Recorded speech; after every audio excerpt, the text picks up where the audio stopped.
नमस्कार, मी प्रतीक्षा. DNA मराठीमध्ये आपलं स्वागत. नालेगाव येथील म्युनिसिपल कॉलनीत झालेल्या मारहाण प्रकरणात एकतर्फी गुन्हे दाखल करण्यात आले असून गुंड प्रवृत्तीच्या लोकांनी त्रास देण्याच्या उद्देशाने खोटे गुन्हे दाखल केल्याचा आरोप स्थानिक महिलांनी केलाय.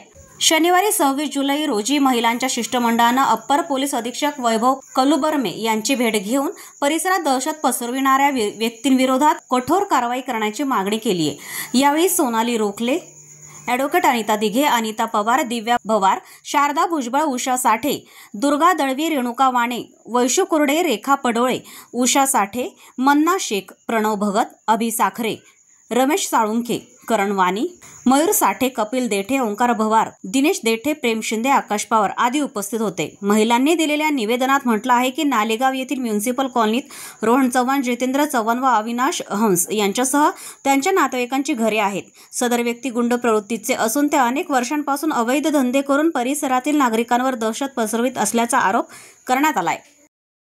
परवाच्या दिवशी नालेगाव येथील म्युनिसिपल कॉलनीत जी घटना घडली त्या घटनेची फक्त एक बाजू तुम्हाला दिसली, दुसरी बाजू तुम्हाला दिसलेली नाही आहे. तुम्हाला जे ते दिसलंय तर तोडफोड करताना फक्त गाड्या दिसलेल्या आहेत. कुठल्याही दरवाजाच्या आत कोणी गेलेलं दिसलं नाहीये. फक्त गाड्यांची सुद्धा तोडफोड अशी केलेली नाहीये. फक्त त्यांच्याकडे काय होतं तर एक लाकडी फक्त असे काठ्या होत्या, बाकी कुठलंही हत्यार नव्हतं. जर तसं पाहिलं तर दुसरी बाजू जर बघितली तर त्याच्यामध्ये असं दिसतं का मारहाण म्हणजे जे यांनी केलेली आहे की रोहन चव्हाण आणि जितेंद्र चव्हाण यांनी मारहाण केली आमच्या मुलांवर. ते मुलं आज सिव्हिल मध्ये हॉस्पिटल मध्ये उपचार घेत आहे. जर ह्यांना खरंच मारहाण झाली असती तर तो व्यक्ती कोतवाली पोलीस स्टेशन अगदी 2 मिनिटाच्या अंतरावर आहे. 2 मिनिटाच्या अंतरावर सिव्हिल 5 मिनिटाच्या अंतरावर आहे, पण तो 15 मिनिटाच्या अंतरावर एसपी ऑफिसला आला. बरं आला तर आला, तो तिथून आला तो नीटनेटका होता, पण इथं आल्यावर जर बघितलं तर जसं त्याला 4 लोक धरून घ्यावे अशा परिस्थितीत तो वागत होता. म्हणजे याचा अर्थ असा झालेला आहे की याच्या मागचं जे कारण बघितलं तर ह्या लोकांनी आधी आमच्या मुलांवर मारहाण केलेली आहे. त्याच्या प्रत्युत्तर म्हणून आम्ही फक्त त्यांच्या गाड्या तोडलेल्या आहे. आणि जर आता आम्ही एसपी ऑफिस म्हणजे एसपी साहेबांना निवेदन देण्याकरता आलो असता, एसपी साहेब कुठेतरी कामानिमित्त बाहेर गेले, पण ऍडिशनल साहेब भेटले. ऍडिशनल साहेबांनी एवढी ग्वाही दिली की आम्हाला याच्यातलं माहिती आहे, कारण त्यांच्याकडे कुठेतरी धागेदोरे निश्चितच लागलेले आहेत. त्यांनी आम्हाला सांगितलं की प्रत्येक छोटी छोटी गोष्ट आज आम्ही नाही सांगू शकत, पण ज्या मुलांवर त्यांनी गुन्हा दाखल करण्याची प्रक्रिया चालू केली त्याच्यातले बरेचसे मुलं हे कोणी पुण्याला होतं, कोणी केमोसाठी बाहेर गावी होतं. आणि जर साहेबांना मी तेच सांगितलं की जर असं खोटे गुन्हे जर दाखल होत असेल तर निश्चितच या मुलांचं नाव काढावं, नाही तर याच्यापेक्षाही आम्ही तीव्र आंदोलन करू. कारण काय हे मोगलाई माजलेली नाही आहे. सावकारकी व्यवसायात जर तुम्ही आमच्यावर दहशत करत असाल आणि आमच्या सणांच्या आड येत असाल तर ते खपून घेतल्या जाणार नाही. 2 दिवसापूर्वी नगर शहरामध्ये काही न्यूज व्हायरल होत होते, पण ती न्यूज नसून ती फक्त नाण्याची एक बाजू आहे. तो जो हल्ला दाखवण्यात आला, एवढा प्रचंड मोठा हल्ला झाला, आम्ही सगळे जखमी झालो, आमच्यावर मोठं संकट आलं, आम्हाला पोलीस संरक्षण द्यावं, या प्रकारची मागणी रोहन चव्हाण चव्हाण यांनी जी केलेली आहे ती सरासरी या ठिकाणी कुठेतरी डाऊट क्लिअर करते. कारण त्यांनी दाखवताना नाण्याची केवळ एक बाजू दाखवलेली आहे.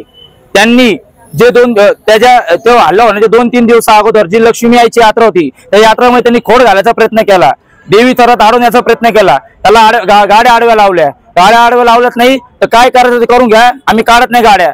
लेडीज त्या टायमाला लेडीज तिथं होत्या, लेडीजनी त्यांना मज्जाव केला, म्हणले की तुम्ही या गोष्टी करू नका, आता ती वेळ नाहीये.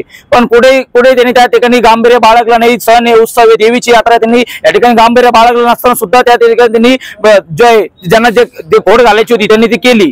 हे सगळं झाल्यानंतर सुद्धा त्यांनी जी सीसी फुटेज त्या सगळ्या गोष्टी दाखवली, पण त्याआधी त्यांनी काय कृत्य केलं हे आतापर्यंत कोणाला त्यांनी दाखवलं नाही. याआधी आज आमचे 2 मित्र या ठिकाणी हॉस्पिटलमध्ये ऍडमिट आहे, त्यातल्या एकाची परिस्थिती नाजूक आहे. त्यांच्या अंगावर वार झालेले साहेब. इथं या गोष्टी कोणालाही त्या गोष्टी जास्त माहिती नाहीये. ते कसल्यामुळं, कारण ते सीसी फुटेज मध्ये नसल्यामुळं. म्हणजे यांनी या प्रकारे त्यांनी एक प्लॅन आखलेला आहे की आपण जो गुन्हा आहे तो करायचा आणि त्यानंतर सीसी फुटेज मध्ये येऊन बसायचं आणि सीसी फुटेज मध्ये हे बाकीचे मुलं आल्यानंतर यांच्यावर खोटे नाटे गुन्हे दाखल करायचे. याआधी पण 3 ते 4 वेळा माणूस फक्त यांच्या घरापासून जरी गेला तरी त्याच्यावर विनयभंगाचा गुन्हा दाखल. जो माणूस नगरमध्ये नाही, जो माणूस त्या ठिकाणी त्या परिसरात नाही, त्या माणसाचे देखील गुन्ह्यामध्ये नाव घ्यायचे, गुन्ह्यामध्ये अडकवायचे, त्यांच्या बाबत निवेदन द्यायचे, त्यांच्यावर कारवाई करायला लावायच्या, हे खोटे नाटे गुन्हे दाखवून या लोकांनी त्या ठिकाणी म्युनिसिपल कॉलनीमध्ये उत्मात माजवलेला आहे. आमची मागणी एवढीच आहे की जी घटना घडलेली या घटनेची दोन्ही बाजू बघून यामध्ये निष्पक्ष जो न्याय ते यांनी करावा. या ठिकाणी ऍडिशनल साहेबांना आज आम्ही निवेदन दिलं.